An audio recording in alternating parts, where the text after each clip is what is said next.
Halo, selamat datang di podcast Komik Indo. Tempat gua ngebahas komik yang biasanya komik-komik yang gua bahas di podcast ini tuh bisa dibilang aksesnya lumayan mudah lah. Ya, sesimpel biar abis gua bahas, bisa langsung gua kasih lihat barangnya kalau lu gitu. Ini loh komiknya. Cuma komik yang gua bawa kali ini bisa dibilang aksesnya nggak terlalu gampang, tapi bodo amat. Soalnya gue pengen aja ngebahas komik ini. Dan gue rasa ini komik yang sangat layak untuk diperbincangkan, walaupun umurnya udah lumayan lama. Komik ini berjudul Seer, The Grandchildren, karya C. Suryo Laksono.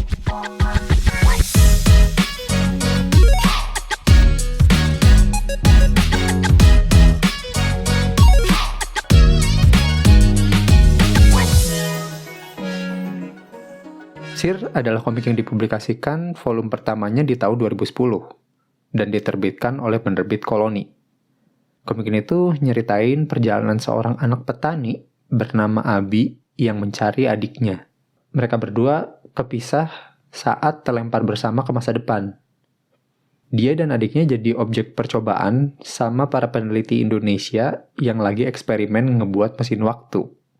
Selain Abi dan adiknya, ada 10 anak lain yang kelempar ke masa depan, dan anak-anak yang jadi objek penelitian ini dapat semacam kutukan genetik, di mana salah satu efeknya adalah manusia yang mereka sentuh di masa depan itu bakalan hancur lebur dalam sekejap. Dan juga selain kutukan genetis itu, masing-masing dari mereka dibekali kemampuan unik yang beda-beda. Untuk universe-nya, kayak yang gue bilang tadi, settingnya adalah masa depan di tahun 2375, di mana nggak semua tempat di masa depan baik-baik aja. Nggak semua tempat punya teknologi atau peradaban yang maju. Bahkan bisa dibilang beberapa tempat masih megang prinsip irasional dibanding ilmu pengetahuan dan teknologi gitu. Untuk karakternya, komik ini berpusat di karakter utama, Abimanyu Sinathryo, atau yang biasa disebut Abi, sebagai salah satu dari 12 anak yang terlempar ke masa depan. Yang mana pada masa itu, ke-12 anak ini tuh disebut-sebut sebagai anak dewa gitu. Ya gimana enggak, ada bocah yang kalau lu pegang, elunya tiba-tiba jadi hancur lebur gitu. Abi sendiri punya kemampuan teleportasi, cuma sayangnya dia nggak bisa ngontrol kemampuannya. Jadi seringkali dia pindah dari satu tempat ke tempat lain secara acak tanpa bisa dia kendaliin gitu. Dan hal itu ngebikin dia makin susah buat nyari adeknya. Terus buat ceritanya sendiri, lebih banyak di-drive sama kekuatan Abi yang ngebawa dia ke berbagai macam negeri. Yang mana seringkali datang ke negeri-negeri bermasalah atau misterius gitu. Dan seiring berjalannya cerita pun, Abi selalu berusaha nyari jejak-jejak adiknya dimanapun dia keteleport. Dan sesekali perjalanannya itu bersinggungan sama anak-anak dewa lainnya, yang masing-masing dari mereka punya tujuannya sendiri-sendiri. Oke. Mungkin untuk review gue kali ini bakalan cukup bias ya. Karena gue tuh penggemar komik shonen. Tapi waktu dulu pas gue baca komik ini tuh bisa dibilang gue lagi rada jenuh sama komposisi komik shonen yang biasanya gitu. Dan komik ini tuh kayak, nah ini nih, ini beda nih gitu. Ya komik Seer ini walaupun nyeritain tentang masa depan ya, tapi nggak pakai template cerita masa depan kebanyakan gitu. Yang isinya teknologi maju, mobil terbang, robot, gedung-gedung warna silver gitu kan. Dia tuh dia ngasih kita masa depan yang bisa dibilang bahkan ada beberapa peradaban yang malah kayaknya ngalamin kemunduran gitu. Ya, di masa depan juga masih ada gurun pasir, masih ada kawasan kumuh, tempat rongsokan, dan tempat-tempat nggak indah lainnya lah. Jadi dia tuh kayak ngasih opsi masa depan lain yang nggak gitu-gitu aja. Terus untuk karakternya sendiri, si Abi ya, dia anak-anak yang beranjak remaja, punya kekuatan super, melakukan petualangan gitu ya. Kalau misalnya ada checklist untuk pemeran utama shonen mah, udah masuk banget lah. Nah, tapi yang gue suka dari si Abi ini, dia digambarkan bukan sebagai karakter yang naif dan punya impian muluk-muluk gitu. Dengan kemampuan yang dia punya, dia tuh cuma pengen nyari adeknya doang. Udah. Ya gue nggak tahu ya tujuan akhirnya sebenarnya apa, tapi dari 2 volume yang gue baca sih nggak ada tuh keinginan untuk ngebuat dunia menjadi lebih baik atau sekedar untuk kembali ke zaman aslinya juga belum ada tanda-tanda ke situ gitu. Tapi juga tetap kayak karakter shonen yang lainnya yang haus akan pertemanan, persahabatan gitu kan, the power of friendship. Nah, di sini si Abi digambarin dia pengen punya temen, tapi dia juga realistis. Dengan badan yang dia punya, yang bisa ngebuat orang biasa jadi butiran debu dan suka ke teleport sana sini, dia sadar dia tuh sulit untuk bisa punya temen. Gue nggak tahu ya, dari 12 orang yang dicap sebagai anak dewa ini punya julukannya masing-masing atau enggak. Tapi si Abi ini punya julukan The Wise Hand, si tangan bijak. Nah, alasan si Abi dijulukin ini juga dijelasin dengan lumayan unik ya di komik ini. Nggak pakai misteri flashback yang gimana-gimana, tapi ini tuh dijelasin dengan satu alasan padat, jelas, tapi nyimpan banyak kemungkinan gitu. Nih, gue coba bacain kalimatnya si Abi pas dia ketemu sama salah satu dari 12 anak yang ikut eksperimen itu. Oh iya, karena kemungkinan bakalan spoiler, jadi kalau lu nggak mau dengerin, bisa di skip aja time frame-nya 10 detik dari sekarang. Gue bacain ya. Berapa banyak orang yang kamu bunuh waktu tiba di sini? Tanganku sudah menyentuh ratusan orang. Ada ribuan orang yang membenciku, tapi juga ada ribuan yang berterima kasih. Karena itu, aku dipanggil tangan bijak.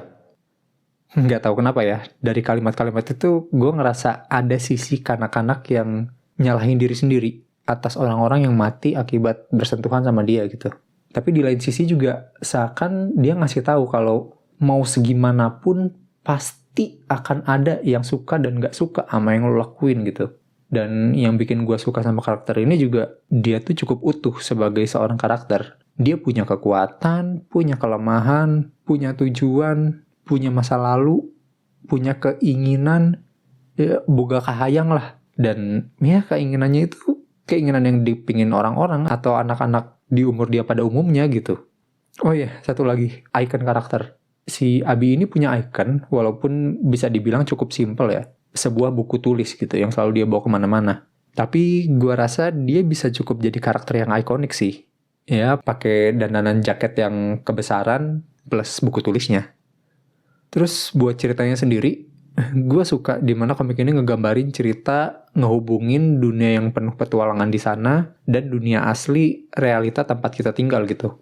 Ya, walaupun hitungannya time travel sih, tapi karena masa depannya udah beda banget ya.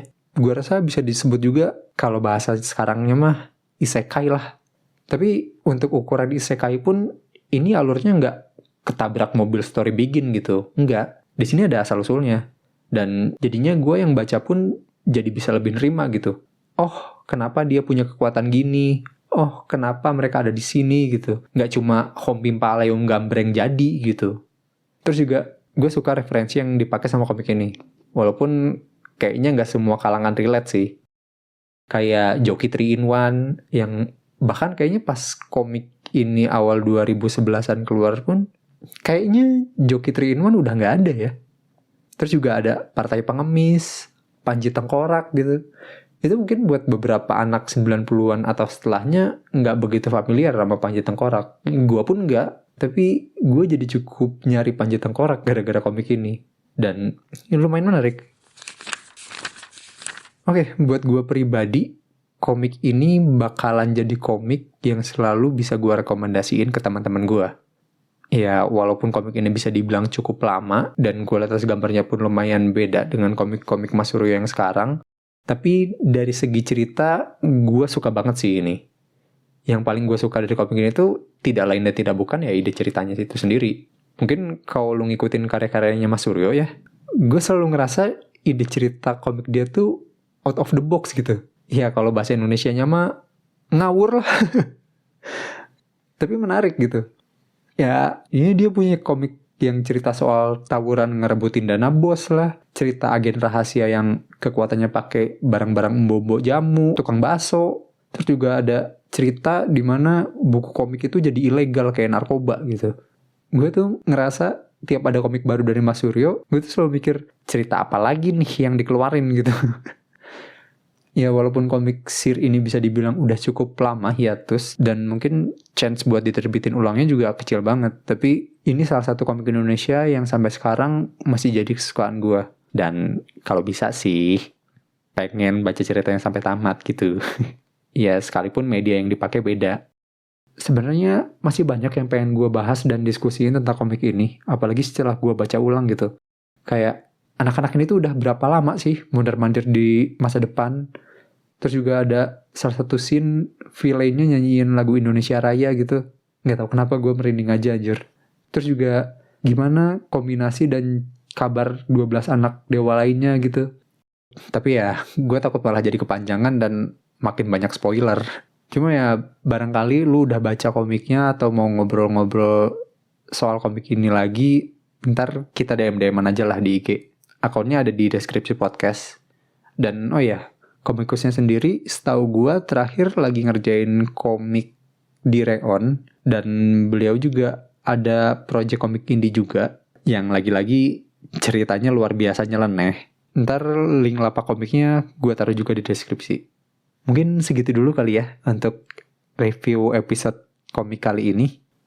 Dukung terus perkomikan Indonesia, bukan hanya karena nasionalitas, tapi juga karena kualitas. Sampai ketemu lagi di episode selanjutnya. Dadah.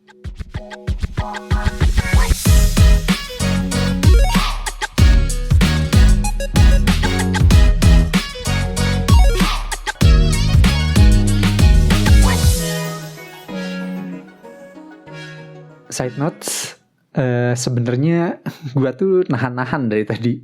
Dan sebenarnya nggak boleh gue ngebanding-bandingin satu komikus dan komikus lainnya gitu, apalagi sama komikus luar. Cuma kalau baca komik-komiknya Mas Suryo nih, gue ngerasa punya excitement yang mirip kayak baca komiknya Naoki Urasawa gitu. Ya jelas keduanya tidak sama, tapi dua-duanya tuh suka ngasih hal yang nyeleneh banget. Mahiwal pisan lah gitu. Kalau punya Naoki Urasawa tuh kayak 20th Century Boys, Billy Bats itu kan pas baca tuh kayak what the fuck gitu. Ya sebenarnya pas awal mula beli komik series ini tuh gue berharap bisa ngomplitin komiknya dan ngejajarin komik mereka barengan di rak buku gue. Tapi ya apa boleh buat.